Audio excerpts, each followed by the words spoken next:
Okay, so in this video, what I'm not going to show you is, how to color artwork in Illustrator. I think there are so many videos on that, and hopefully you're already familiar with that part of the design process. But what I will show you is a few tips and considerations specific to the kind of detailed luxury logo that we're creating.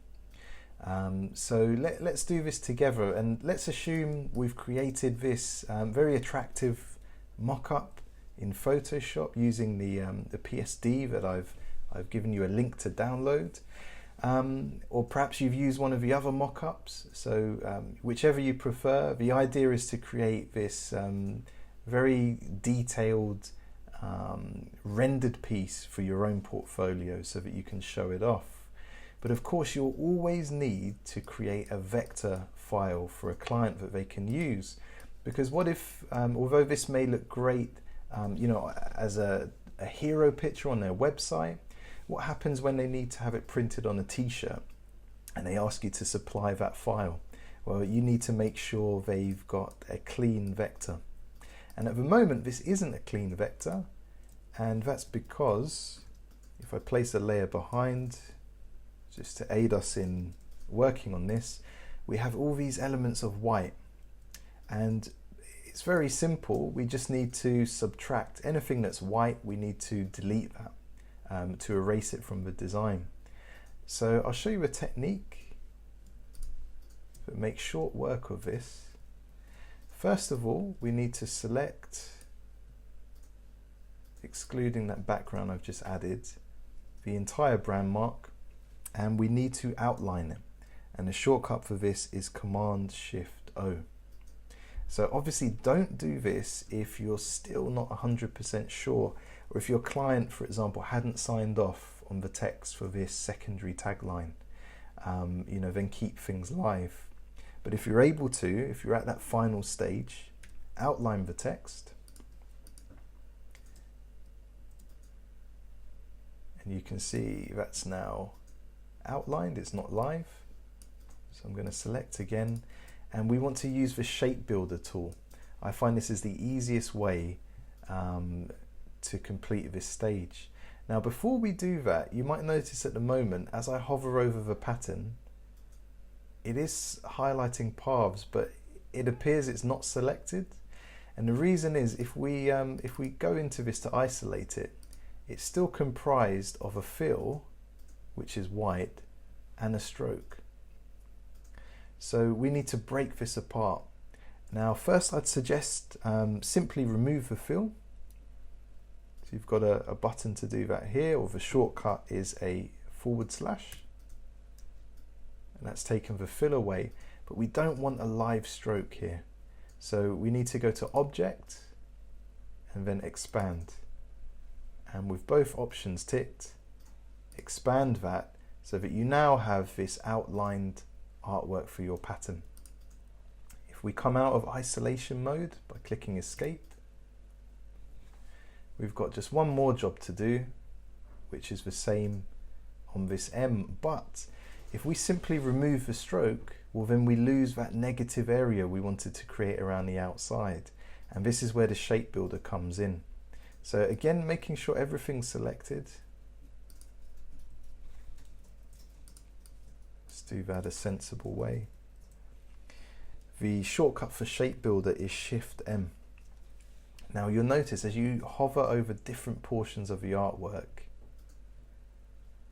you can see almost a gauze applied over these different elements. And by clicking Option, you see the mouse tooltip changes to a minus symbol. It will subtract anything you click from the selected design. Now at the moment, if I were to do it like this, it would subtract the entire circle from the background. So we've lost that stroke that we had before. If I undo, you'll see it comes back.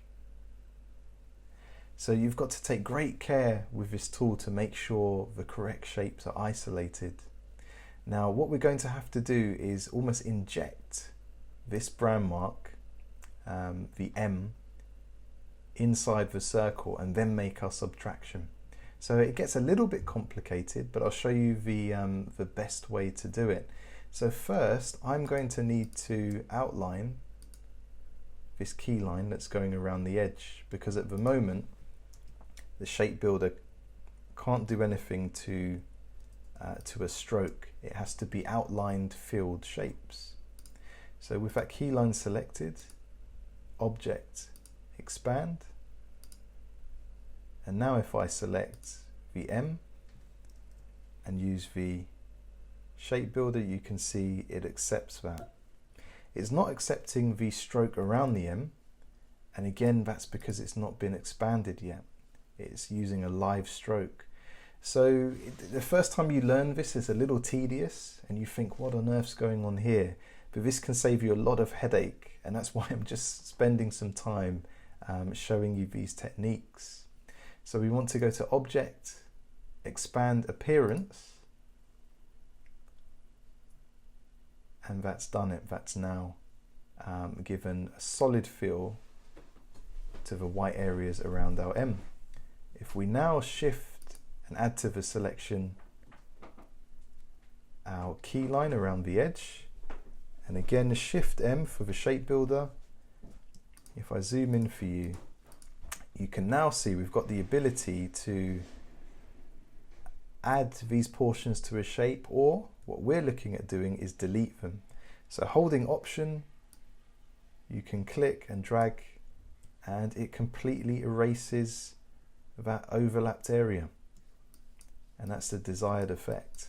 And we'll come over here and we'll do exactly the same, and we'll erase that portion. Now before we start removing all of the white, we now need to select this circle, and because this is a nested object, so if we double click it, remember you've got the full pattern lying inside that circular shape. To isolate the M from the pattern in such a way that you're able to use a shape builder tool, it can be a really fiddly process if you're not sure how to release this shape from the circle it's sitting within. Because it's masked, it means the two can't interact. You can't directly use the shape builder. So to achieve this, you want to click to select the circle with the pattern within it, and you're going to click Release Mask.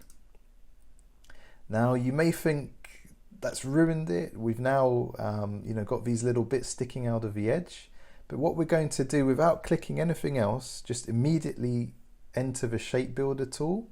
So that's Shift M, and you can see there's still a key line for the circle that it was sitting within, and if you hold Alt, you now need to zoom in, and you're just going to delete anywhere but your pattern is overlapping and overhanging outside of the circle to remove it. So just take your time. Obviously the larger or the more complex the pattern you're using, the longer this part will take.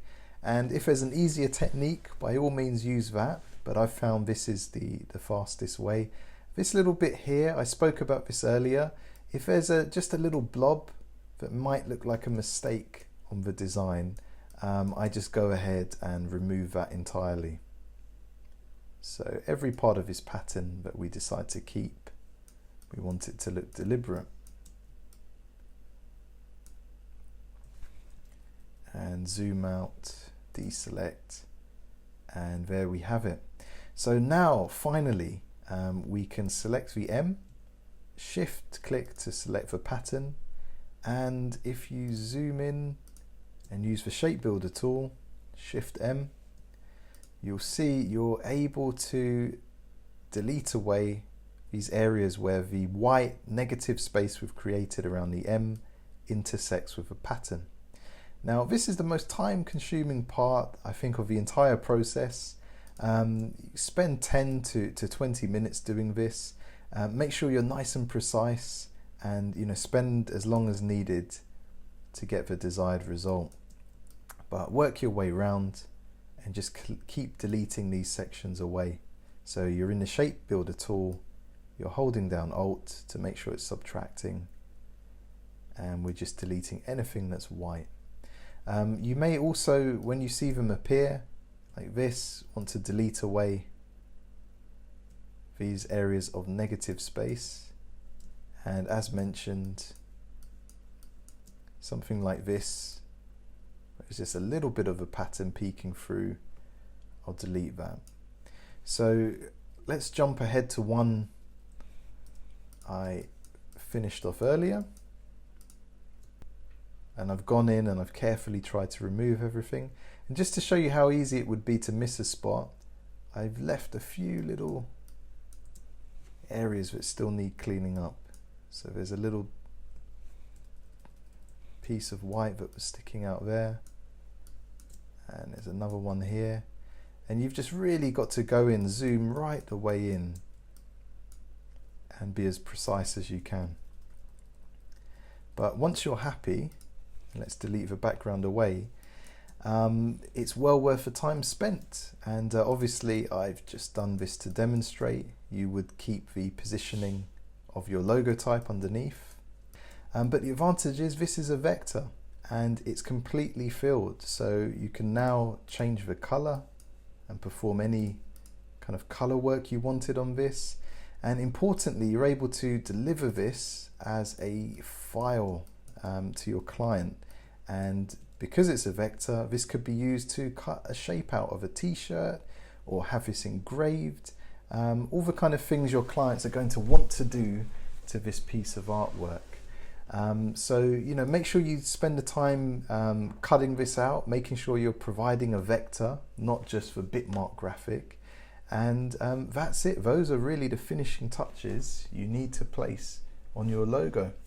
So I won't cover, you know, how to color the final result. I'm not going to kind of cover the basics of taking a logo to finish, because there are so many other videos showing you that. But as you followed along, you know, congratulations. You've now hopefully created and finished off the promised piece for your portfolio.